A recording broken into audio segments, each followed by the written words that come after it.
Good afternoon, and welcome to the Indian Health Service COVID-19 Clinical Readiness and Patient Care ECHO teleconference for this first part of January 2021. Next slide, please. We have a very full agenda today, and we're pleased to welcome our guest speaker, Dr. Anthony Fauci, who will be introduced by Rear Admiral Todt. Following this presentation, there will be a question and answer period in which we really strongly encourage you to enter questions into the Q&A box at the bottom of your screen.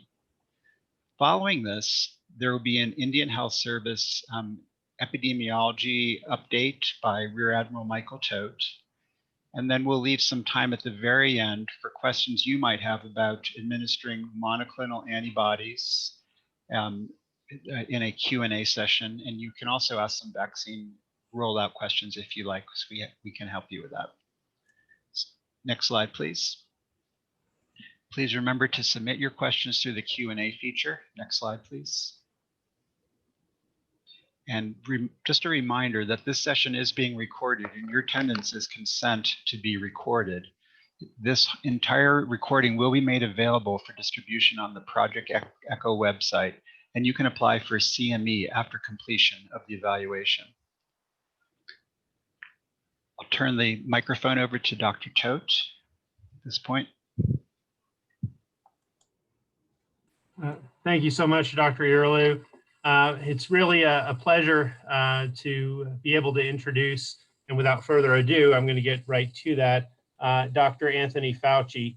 Dr. Fauci is the director of the National Institute of Allergy and Infectious Diseases at the U.S. National Institutes of Health, where he oversees an extensive research portfolio focused on infectious and immune-mediated diseases. As the longtime chief of the NIAID Laboratory of Immunoregulation, Dr. Fauci has made many seminal contributions in basic and clinical research and is one of the world's most cited biomedical scientists. He was one of the principal architects of the President's Emergency Plan for AIDS Relief, PEPFAR, a program that has saved millions of lives throughout the developing world. We know that he's been a champion for American Indian and Alaska Native health throughout this pandemic as well. He's been a great supporter of health equity and making sure that we get timely care to persons of color. So I'm really delighted, and without further ado, I'll turn it over to Dr. Fauci. Thank you very much, Admiral Todt. It's a real pleasure to be with you today to talk about this extraordinarily timely topic, COVID-19.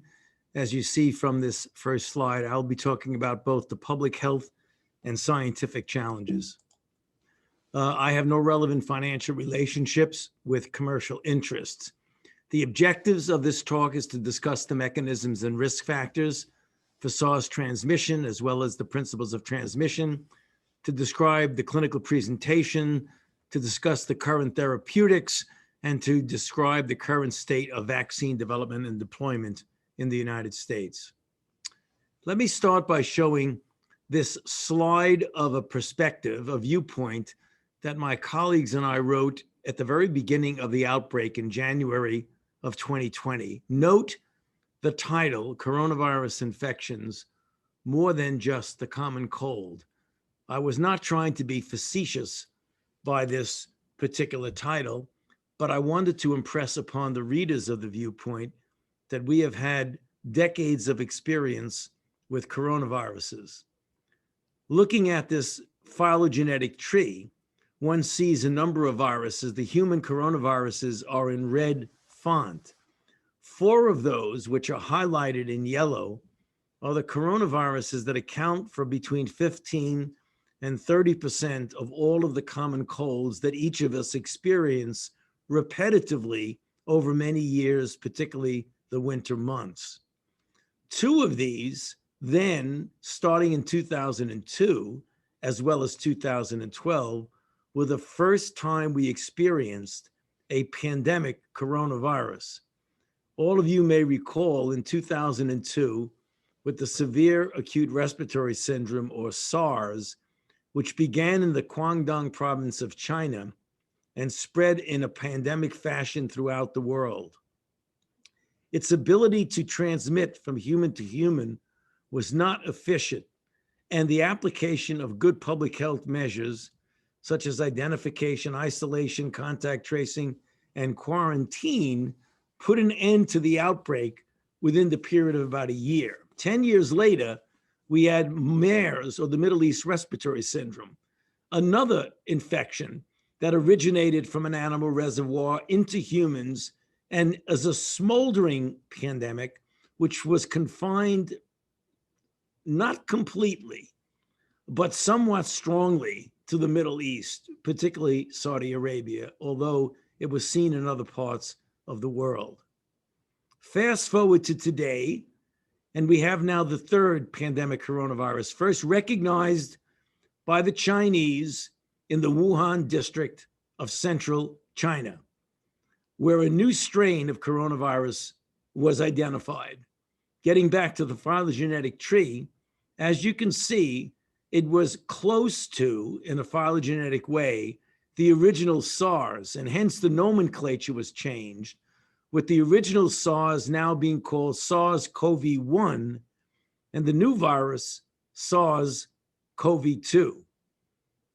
With regard to nomenclature, the disease is referred to as COVID-19, standing for COVID Disease 2019, because of the first clinical cases being recognized in December of 2019. And as mentioned, the virus itself is now referred to as SARS-CoV-2. So fast forward to where we are today. This is the global map of the epidemiology as of yesterday. Over 87 million cases and 1.9 million deaths. The United States has suffered disproportionately more than any other country in the world, with the case count being over 20 million and now close to 360 deaths. If one looks at the various surges that we experienced that were somewhat different and give us some insight into what we currently are going through today as I speak to you. In the early spring, when we had our first surge, we went up to a certain level, but never came back down to a good baseline, which made us a perfect setup when we tried to open up the economy in June of this year. We had another surge in the early summer. Look at the slope of those curves. And then when the late fall came with the cold weather and the holiday season, we had a very sharp inflection, giving us the numbers that I just mentioned to you a little bit ago. Let me move on quickly to the virology. Well established now, a beta coronavirus and RNA virus, multiple structural proteins, the most important of which is the spike or S protein, which gives it its appearance on electron microscopy of the spikes associated with the crown, hence the word corona. We've identified the receptor, which is the ACE2 molecule on cells in the upper and lower respiratory tract, the GI tract, as well as a number of other organ systems. Today, we know a lot more about the transmission than we did in January of 2020. Transmitted mostly through exposure to respiratory droplets, as well as aerosol, namely small enough droplets that can stay suspended over time in various distances, although it is felt that the majority of the transmission is through the classic respiratory droplets that tend to fall to the ground within a few feet. It's less commonly through contaminated surfaces. It's found in bodily fluids, but its role in transmission through those fluids is unknown, but likely not that important.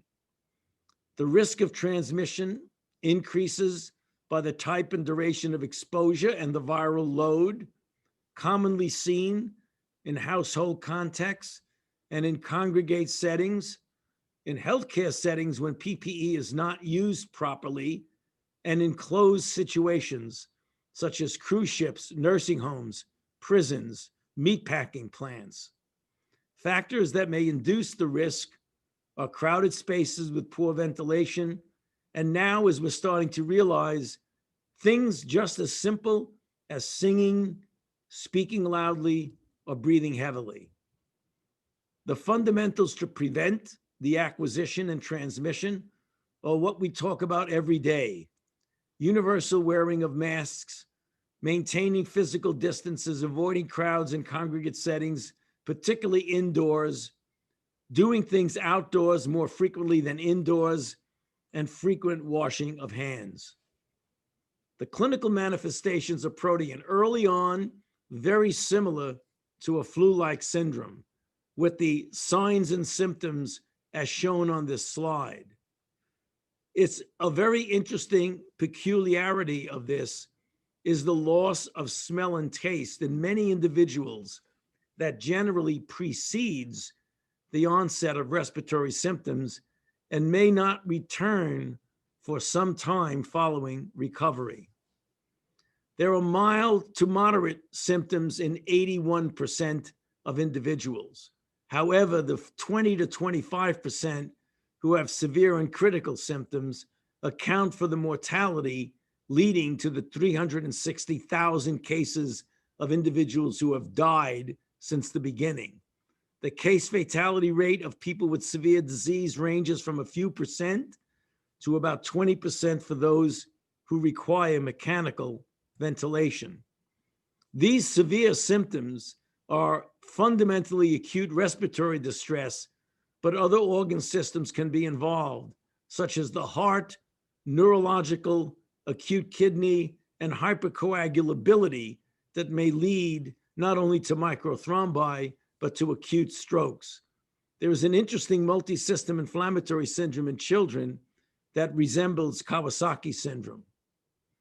With regard to those who are at risk for developing severe COVID illness, it's older adults, as shown on this slide, when one looks at the rate of hospitalization per 100,000 population. Look at the dramatic difference between young people on the left and the elderly on the right-hand part of the slide. In addition, people of any age with certain underlying medical conditions are at risk for severe illness. Those with clear-cut risk are shown on this slide. Of particular note is obesity, heart conditions, and the immunocompromised state, as well as diabetes, smoking, and others. When one looks at conditions that may have an increased risk, again, shown on this slide, focus on hypertension, overweight, and cardiovascular and cerebrovascular disease.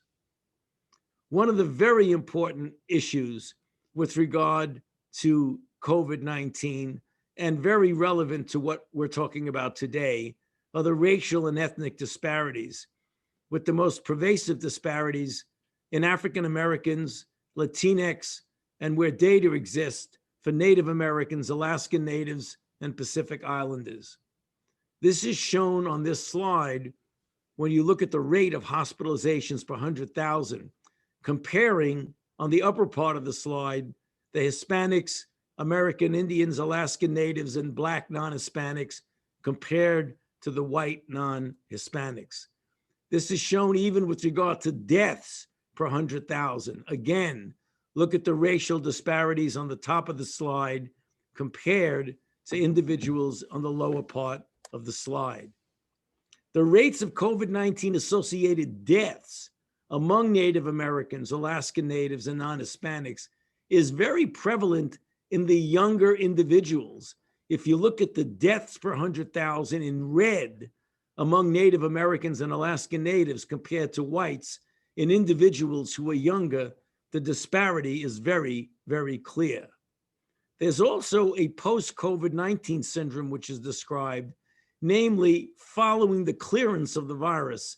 People have variable degrees, about 20%, 25% of people, varying degrees of lingering symptoms like fatigue, myalgias, temperature dysregulation, and what people refer to as brain fog or an inability to focus or concentrate. With regard to therapeutics, there are a number of therapeutics that have been tried in clinical trials, some of which received emergency use authorization, such as several of the monoclonal antibodies. Remdesivir for moderate disease has been approved, as well as dexamethasone, which appears to be quite effective in people with advanced disease. And finally, there's vaccines, the real success story in this terrible pandemic. We in the United States have developed a strategic approach where we are supporting the development as well as the testing and the facilitation of the development of 6 candidates. And we're doing it by what we're calling a harmonization of the protocols, where we have a common data and safety monitoring boards, you have common immunological correlates, as well as common primary and secondary endpoints. These are the 3 platforms that are used involving 6 companies: nucleic acid, which is mRNA with Moderna and BioNTech, Pfizer; adenovectors with AstraZeneca and Janssen; and protein subunits. Of these, there are now 5 of them that are in clinical trial, phase 3. 2 have been completed and actually have emergency use authorization. To give you an example of how quickly this was done, this is the fastest, literally, in the history of vaccinology, that we've gone from the recognizing of what the pathogen is and knowing its sequence on January 10th of this past year to going into clinical trials, having a phase 3 trial, proving efficacy, and getting the vaccine injected into people by December of 2020, 11 months from start to finish, the fastest ever. Now, 2 of these have been given emergency use authorization, the mRNA from Pfizer and Moderna. Both of these have a 94 to 95% efficacy and a very good safety profile. The real challenge now is in vaccine distribution. If you look at the recommendations, it's phase 1 individuals, our healthcare personnel, and people who are in long-term care facilities, residents, as well as those who take care of them. The next group are adults greater than 75 and frontline essential workers. And then phase 1C are people up to 64, older than 16, with high-risk conditions, and any adult between 65 and 70, as well as other essential workers. We're facing a difficulty with vaccine hesitancy, particularly among minority populations who have a considerable degree of skepticism about accepting the vaccine. And it is a task that we have that we must address, reaching out to the community and engaging the community to explain to them why this vaccine is indeed safe and effective. The Vice President and now current President-elect Biden, as well as Vice President-elect Kamala Harris, have received the vaccine publicly, as have I, Francis Collins, the director of NIH, and on the right hand, Alex Azar, the secretary of HHS. We did that in order to show the rest of the world our confidence in the safety and efficacy. But one thing is important. Even though we now have the rollout of vaccines, we must not abandon the standard public health measures of wearing masks, physical distancing, and avoiding congregate settings until we get the overwhelming majority of the population vaccinated and develop a veil or an umbrella of herd immunity. And then finally, it is important to remember that we have been hit with 3 coronavirus pandemics in the last 18 years. And it would be foolish to think that this would not happen again. And for that reason, in addition to our success with vaccines now, we are well into the process of trying to develop a universal coronavirus vaccine. So thank you very much, and I'd be happy to answer questions. Dr. Fauci, thank you for a beautiful, insightful talk. I'd like to kick off the question and answers session with one simple one. We're hearing a lot of these variants of concern, first showing up in England, South Africa. Do we need to worry about these in the Indian Health Service in terms of vaccines and also in terms of treatment? That's the question that is very commonly asked. And the answer is that we need to take them seriously and pay close attention to it.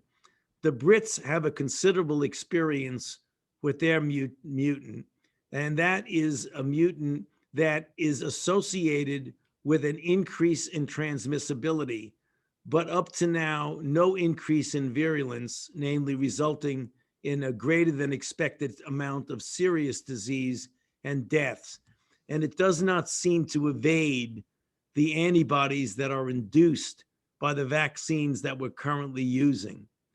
The Republic of South Africa mutants are a little bit more concerning because they're in positions that have the potential to interfere with the monoclonal antibodies that are being used. But thus far, not anything that looks like it's going to interfere with the vaccines. Excellent, thank you. I want to go now to some of the questions from the audience. So the first question is, a patient had a first dose of vaccine on December 16, developed severe fatigue on the day of immunization, fever chills a week later, still has fatigue, body pain to the present. All other workups have been negative. Is this someone that you would want to give a second dose of vaccine to, or should we stop? You know, that's very interesting because that person is really an outlier because of the millions that we vaccinated now. We generally see some arm pain, perhaps a bit fatigue, maybe a little ache. It generally does not last any more than 24 to 36 hours. If you have somebody that's now a few weeks into that, you know, I have to be really careful about that and maybe just hold off and see till that recovers before you give that person the boost. That is an unusual person. Great, thank you. And then our next question is, has the death rate changed from when COVID-19 first came on the scene until today? Any changes? You know, yes, the rate of death is less, but given that we have so many patients who are hospitalized, the number of deaths, as you know, we set a record every day. Yesterday was the record number of deaths. It was like 3,600 deaths in one day. But given the number of people who are infected, the rate is less because we know how to treat people better. Okay, great. And then the next question is, do you have an opinion on the use of high doses of vitamin D for those stricken with this disease? You know, I don't believe that high doses of vitamin D are an important therapeutic advantage, but I think keeping a person's vitamin D level normal is critical because we know from other studies with tuberculosis and other infections that people who are vitamin D deficient do not do as well. So it doesn't hurt to make sure that someone gets enough vitamin D, that their vitamin D levels are normal. That doesn't mean that you got to infuse them with very high levels of vitamin D. There's no evidence that that is a therapeutic modality. Great, thank you. And this is a question about your opinion. What are you most worried about during this pandemic? Well, I'm worried about a couple of things. You know, as a scientist and physician, I'm obviously worried about the slope of the curve that I showed you on the first few slides. Things are going to get worse before they get better because we still haven't seen the full impact of the travel and the socialization that goes along with the holiday season. We may yet see a spike superimposed upon a spike. But I'm also worried that we will not get as many people vaccinated as we should.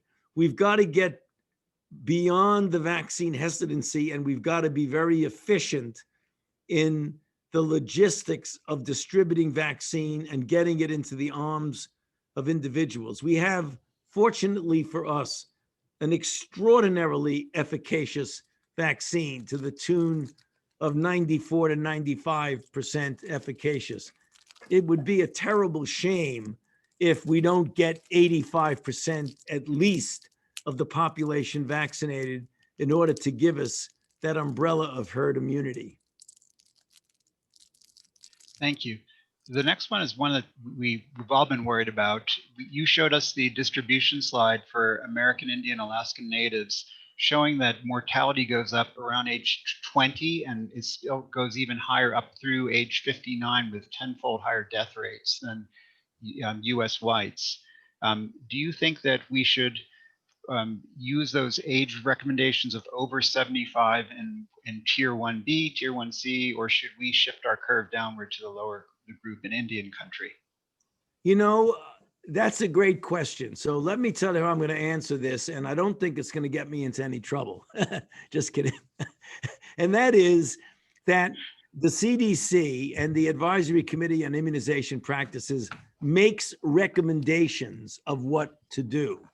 The final decision is left up to the local authorities to tailor it according to what they feel are their most important needs. And if you're telling me that the epidemiology is showing a skewed risk among those younger individuals, I would not hesitate for a moment to push that curve earlier and earlier with the phase 1B. Excellent, thank you.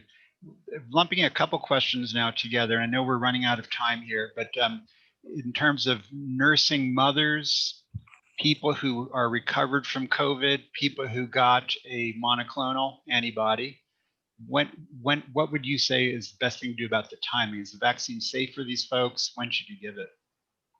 We don't have enough information about nursing mothers. We don't believe that there is any prohibition from doing that.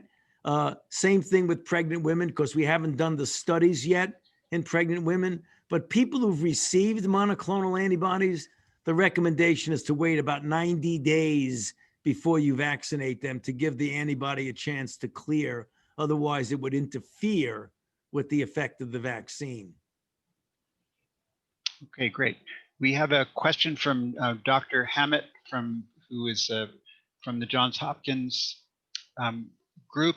And she says, thanks for everything you're doing and for making the time to be with us. Are data available to inform expected effectiveness in each of the various interventions, vaccines, monoclonals, convalescent plasma, against SARS-CoV-2 strain variants have been detected? What she says is, I would expect monoclonal antibodies to be most effective, given that they are epitope specific. So that's her question about strain differences and the difference in effectiveness of these immune therapies. Well, she's exactly correct. And that's what I mentioned a bit ago. It doesn't appear to, in the UK strain, have hit anything in the currently available monoclonal antibodies. We're having some concern because we're getting reports from our South African colleagues that the mutations of the South Africa strain may interfere with some of the monoclonal antibodies that we have. Convalescent plasma, hyperimmune globulin, things like that don't need to worry about as much because, as she said correctly, monoclonal antibodies are the only ones that are epitope specific, while the others are polyclonal. Great, thank you. Dr. Fauci, do you have time for one more question? Sure. Great. So this is from our infectious disease colleague, Dr. McCauley from White River. He says, I'm a physician epidemiologist, definitely appreciate data. However, having just coordinated a mass vaccination activity, I was struck by the overwhelming amount of data we are asked to gather, track, and report for this effort. I believe this is one factor in the slow rollout and needs to be addressed. Can you address that? Yeah, you know, to be honest with you, I'm not sure of what the degree of the data collection requirement is, because that's not what I do, but I can understand what he's saying because having to collect a lot of data, though it may be necessary, can be a hindrance. Let me go back and check with the Operation Warp Speed people involved in that and get a feel for just what the extent of that data collection requirement is. Great. A few more questions. So if you have had monoclonal antibodies, is that a Right. contraindication receiving the vaccine? I was just told I have to run, but I'll answer that question and then Okay, great. Thank you. I will. The answer is 90 days is the time. If you have a monoclonal antibody, you really want to wait 90 days before you actually get vaccinated. Excellent. Dr. Fauci, you've answered so many questions, and the Indian Health Service is so grateful. Thank you very much. Really appreciate it. It's good to be with you all. Thank Good you. luck and thanks for all you're doing now. Appreciate it. Thank you, sir. Thank you.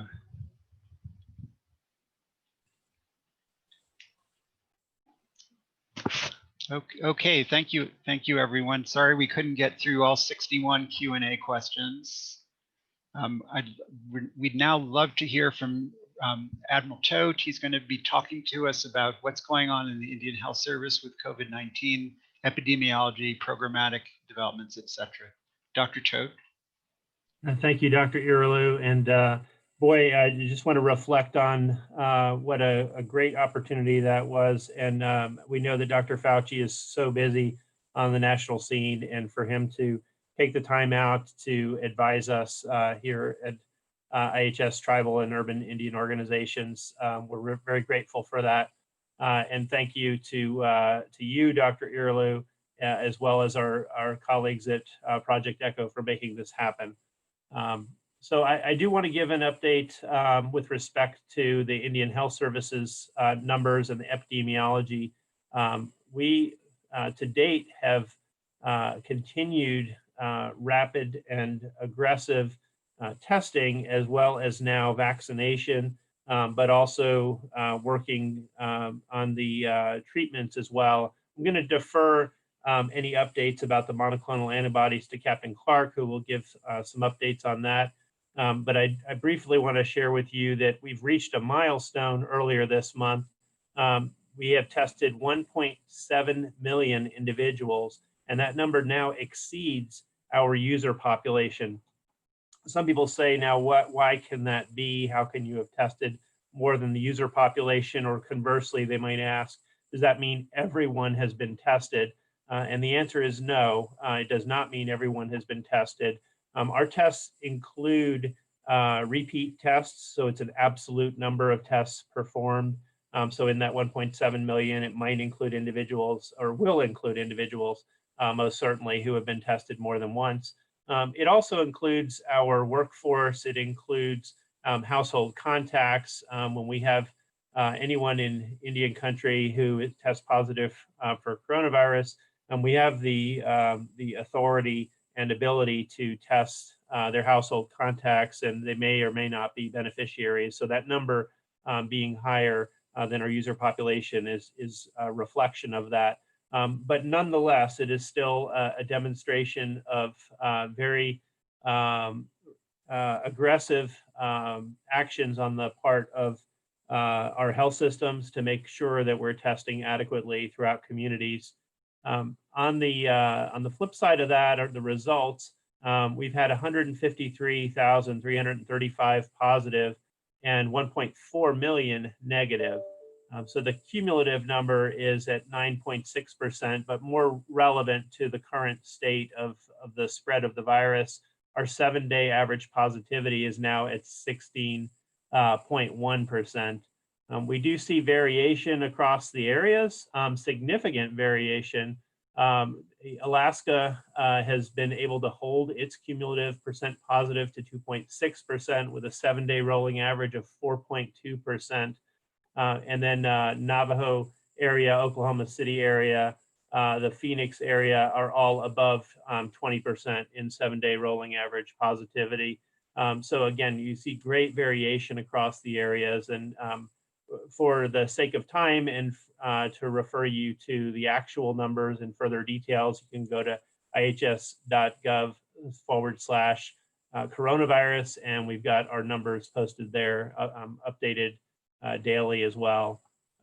So I am encouraged by the continued actions of IHS leaders and clinicians, but more importantly, the actions of tribal leaders. We've seen some very brave, bold actions to protect the communities with respect to decisions about mask mandates, public service announcements about hand washing, about waiting at least 6 feet apart, but in some cases curfews, in some cases additional measures being taken with respect to schools or workplaces. And these are difficult decisions for government leaders to make, and they do so, of course, with our advice. But I'm just very proud and honored to have that collaborative working relationship with tribal leadership, and wanted to recognize and thank them for all the work that they're doing in their role for this public health emergency. So with that, that concludes my update. Of course, I'll take any questions if there's questions on the FE and IHS.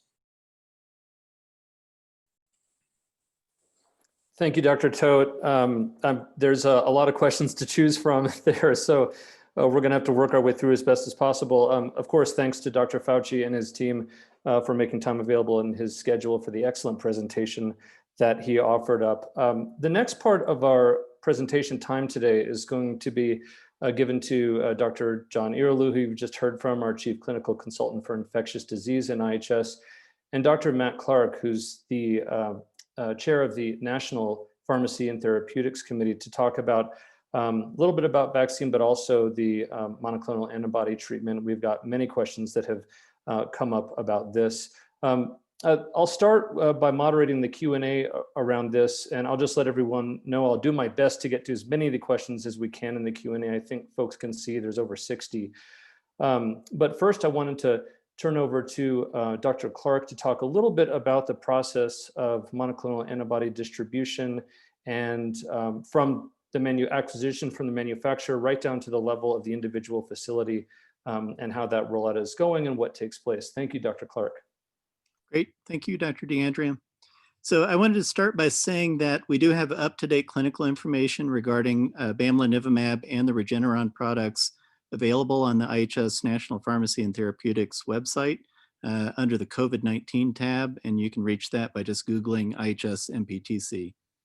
So IHS National Supply Service Center has been taking regular allocations of both bamlanivimab and the Regeneron monoclonal antibody products since November from the federal government. For bamlanivimab, IHS federal and tribal facilities have been receiving distributions from NSSC since November 12th. A total of 2,553 doses have been distributed from NSSC, and a total of 710 patients have been reported as treated with the product. A total of 4 adverse drug events have been reported, and this is a low rate of 0.6% in our service population.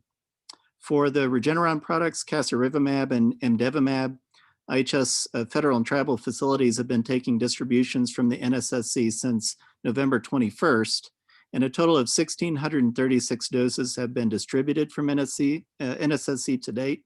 A total of 17 patients have been reported as treated with the product, and to date, no adverse events have been reported to date with this product in the IHS.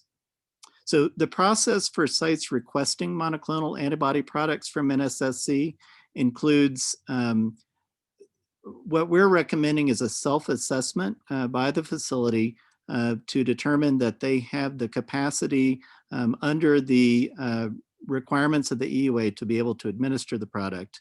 And then subsequently, sites that have completed that self-assessment and feel ready to administer monoclonal antibody infusions, they can reach out through a request to the National Supply Service Center Commander Matt Miller using a Form 413 to request product. And with that, I will be happy to answer any questions. Thanks very much, Dr. Clark. And one question to get us started. I'm also multitasking here, working my way through the many inquiries that have come up in the Q&A. One question that we have is, can you describe examples of effective implementation of a distribution model at the local level, at the facility level that you've been made aware of or you've heard of? This is something that has come up for clinical leaders, the challenge of managing both high volume of surge patients while finding the time, space, and resources for the infusions themselves. So we have the perfect expert on the call, Dr. Iralu, who I know has taken on this task at his local facility. So I'm going to defer to him on that question. Sure. So there are many, there are different models that can be used. One that would be ideal would be to see the person in the emergency room or in the drive-up test line, get a rapid test and inform the patient immediately, hand them the EUA paperwork, obtain informed consent, and immediately start the infusion. The reality is in the Indian Health Service, our emergency departments right now are completely overrun with COVID-19 illness. Dr. Todt told us we still have very high positivity rates, and that has us quite concerned. And one way this is rolled out, at least in our site, is to see a person in the drive-up test site or in the emergency department, and then schedule them the following day for an infusion with the monoclonal antibody. And the logistics are complicated. The person has to, number one, consent, and then the person has to show up the next day and then give verbal consent again. Then the pharmacist, once they say yes, the pharmacist is notified to prepare the drip. Then there's 1 hour infusion and a 1 hour monitoring period afterwards. So this basically ties up about 3 hours of that room. So it is quite complicated. Trying to do a 3 hour treatment in a busy Indian Health Service emergency room would be extremely challenging. Thanks, Dr. Iralu. And that Dr. Harari had a question. I think you answered several parts of it just there. One specific granular part of her question was, who handles the consents in your process? Is that, and you mentioned there's a couple that happen. Can you talk about how the consent process occurs? Yeah, so it's primarily in our facility, it's primarily the referring provider that obtains the informed consent. And they then either hand the person the EUA form as required under the EUA immediately, or it is handed to them at the time they show up for the infusion. But in our facility, the consent is done early. In other facilities, I'm sure it's done differently, but that's how we've chosen to do it in our place. Thank you. So we've talked a little bit about distribution, implementation of an infusion plan. I'm sure we're going to have some more questions coming up about that. I know that Dr. Clark is currently typing an answer to one of the questions that arose in the Q&A, and we'll get back to that. But Dr. Iralu, just broadly speaking about the efficacy of the monoclonal antibody. So, we've been through this many times. The medical world writ large is rapidly evaluating the efficacy of different treatments and preventive strategies. Can you talk a little bit about your interpretation of the available data around the monoclonal and polyclonal therapies? Yeah, the holy grail of any therapeutic in medicine is, for a fatal illness, is, does this treatment decrease mortality? And the answer is the data is not there for that outcome. So there's really is no clear-cut mortality benefit from these infusions, but you do see a benefit, roughly a 50% drop in the utilization of emergency departments or inpatient wards. So you basically are offering your patients a chance to decrease their chance of requiring a second visit or requiring an admission to the hospital from like 10% down to about 5%. But you're not, this drug is not a lifesaver like dexamethasone is. Thank you. Thanks for putting that into context for us. And a specific question from Carolyn James is, what criteria do you use to determine who is a candidate for the monoclonal infusions?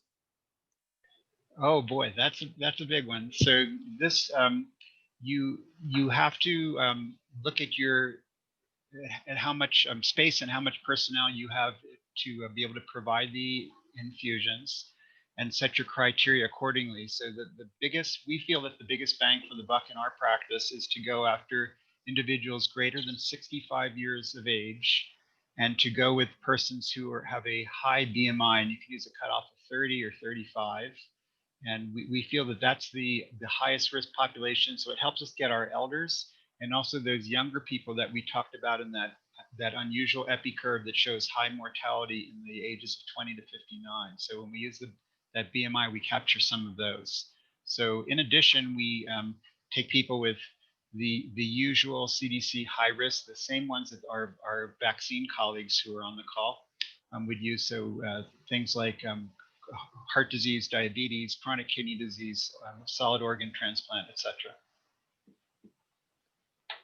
Thank you, Dr. Earloo, and thank you also for pointing out Commanders Van Loo and Fretland have joined us, who are both representatives and leaders of the IHS Vaccine Task Force. And a quick reminder to folks: in 2 weeks' time, 2 weeks from today, we'll be having a more expanded discussion on vaccine distribution. But I see that both Commander Van Loo and Fretland are furiously typing in answers to the many vaccine-related questions that are coming up. So please keep those questions coming, and we will keep track of these in case we don't get, well, on the certainty that we won't get to all of these today, and bring them back in 2 weeks. Dr. Clark, there was a question that you were responding to. I was wondering if you could talk a little bit about the question that came up in the Q&A that you had offered up an answer to. I don't think we were all able to see that. Certainly. Can you tell me which question? I've been answering a bunch. Yes, yeah, give me one moment. We're going to get back to that.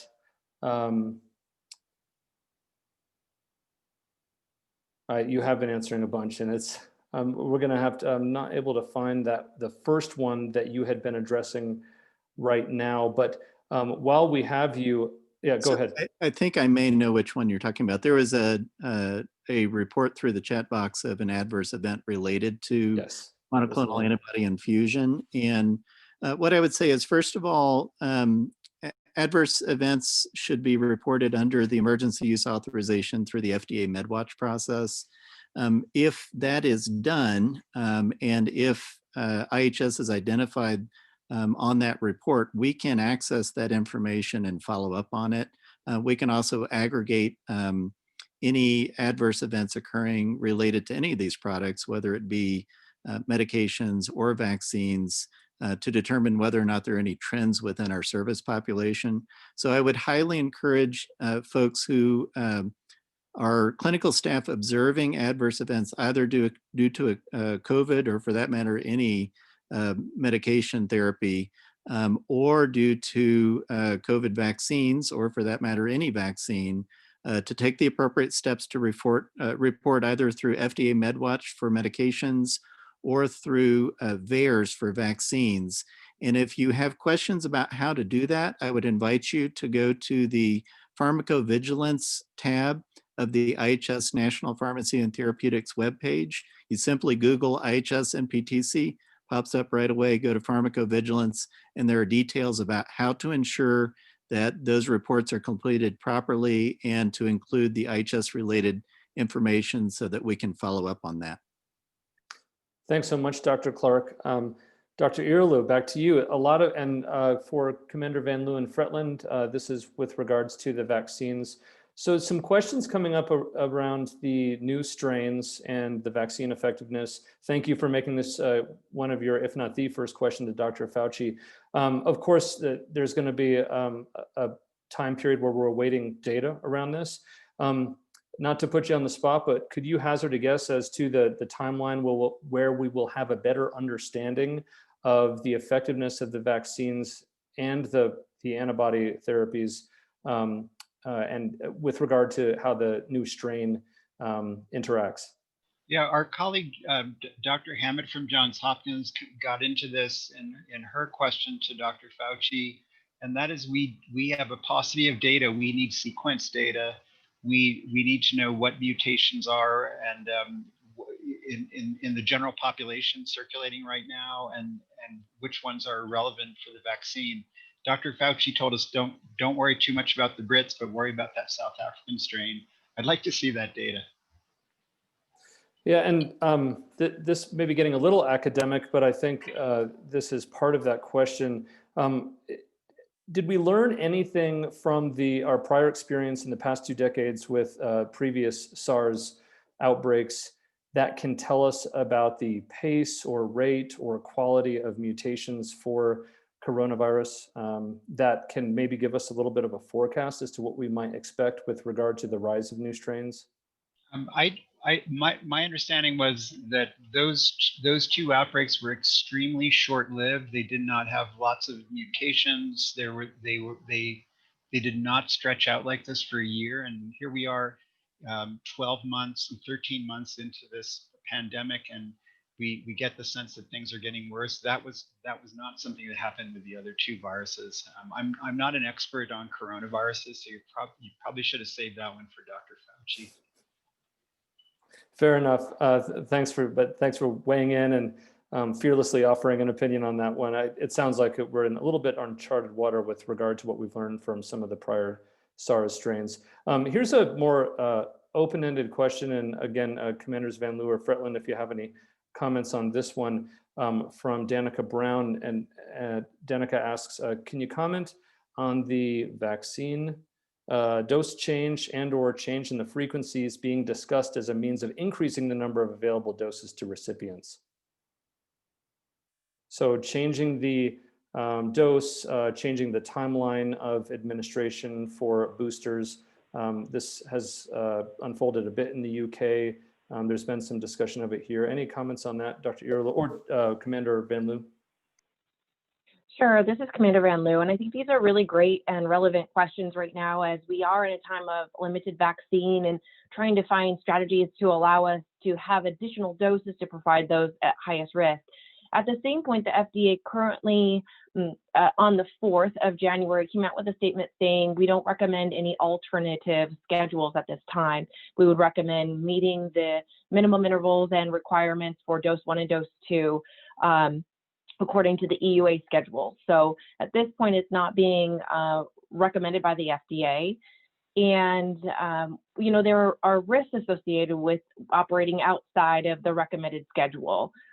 These doses were, the dose, the volume, and the intervals were studied in a particular way. And so it would just be really off-label, and we just don't have enough information, and that could risk potentially individuals having a full immune response. So those are some of the considerations. At the same point, I would say there are thoughts or considerations for other strategies, including what if someone got dose 1 and then got COVID disease in between dose 1 and 2? Could that individual then postpone dose 2 for a later time to allow others to be vaccinated before them, because they now have likely 90 days worth of coverage with their own antibody coverage. So those are considerations and things to think through. Those with COVID disease can be vaccinated at any time, so long as they're not currently symptomatic and not during their quarantine interval. But at the same point, it's not wrong to vaccinate an individual who had COVID disease within the last 90 days, but it could be considered to defer to allow others with greater need. So those are my thoughts and considerations. Thanks, Commander Van Loo. And just to put a fine point on what you just said, recent COVID infection is not a contraindication to receiving the vaccine. Is that correct?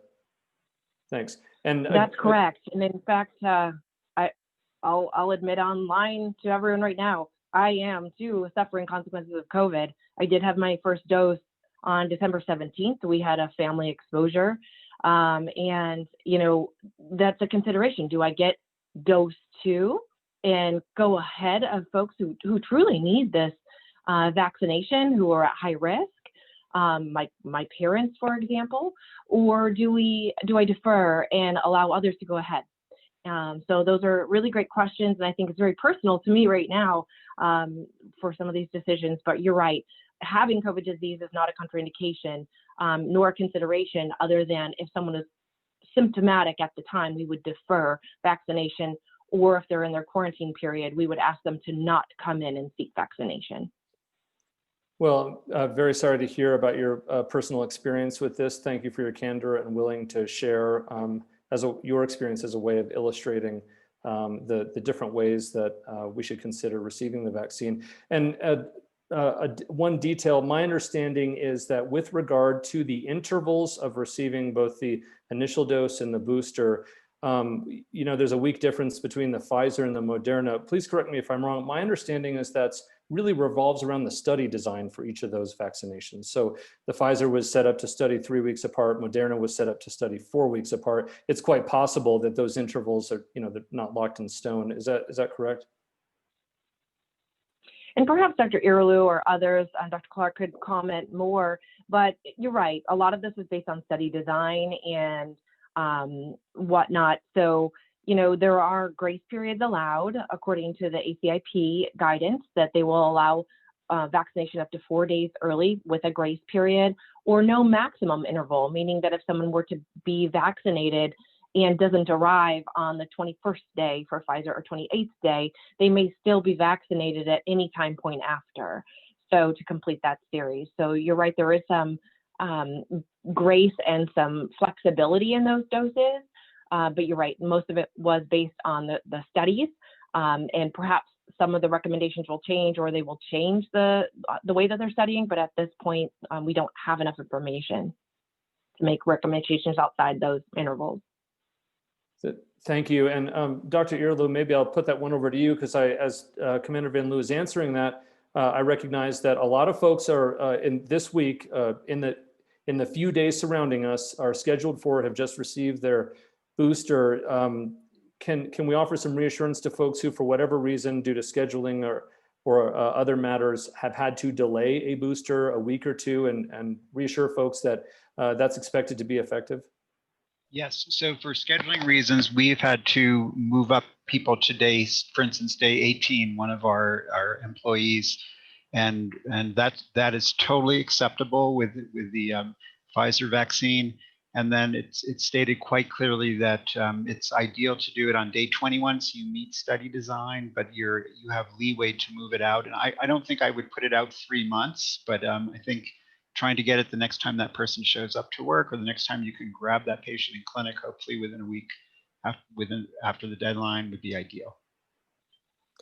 Thanks, Dr. Irlu. And we're right at the top of the hour, so I want to take the remaining few seconds here just to thank everyone for their participation today. Very specifically, my colleague, Dr. John Irlu, and Dr. Todt, and the folks at IHS headquarters who made all the sessions, but this one in particular, possible, and the hard work behind the scenes of our Project ECHO colleagues, Dr. Struminger, Amy, Eva, this whole team that works to put these talks together every week. To Dr. Matt Clark, Commander Van Loo, Commander Fretland, thank you not just for participating, but for all the work you're doing, which is really getting us all safer. We appreciate all of your efforts. It's impossible to overstate, I think, the gratitude of folks who are participating on this call for your efforts. Please, for those who joined today, for your CME credit, have a look over in the chat feature of Zoom and cut and paste the link that our ECHO team has provided for a post-session evaluation. Following that, CME credit will be available. Please keep an eye out in your inboxes for the invitation for our next session, which is going to be 2 weeks from today at 12 Mountain Daylight Time. Again, we will be spending a bit more time talking about vaccine, all aspects of the vaccine at that point. My apologies to folks whose questions we did not get to answer, but I'll just ask the ECHO team if there's a way to save the Q&A text so that we can really pull from that, draw from those questions for next time.